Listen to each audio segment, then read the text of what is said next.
increased costs of pensions administration and a general uplift to deal with increasing practice costs. Adam Price. Un o'r rwystredigaethau ydy bod myfyrwyr cymwys o Gymru sydd eisiau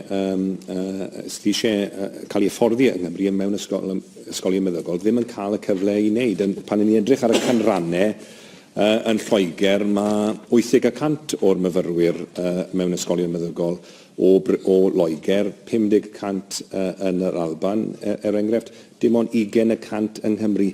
Allen ni gwarantu bod pob myfyriwr o Gymru sydd ar gallu i wneud yn gallu cael lle i hyfforddi yma yng Nghymru. Wrth gwrs, mae hwnna'n effeithio yn drwm iawn wedyn ni ar y gallu gadw nhw o fewn y gwasanaeth iechyd.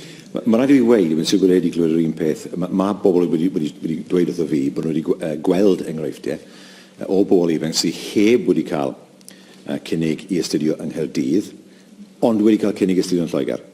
Nawr, mae hwn yn rhywbeth sydd yn bryderu. Os mae'n ddigon da i fynd i Loegr, felly dylai fod yn ddigon da i fynd i brifysgol yng Nghymru.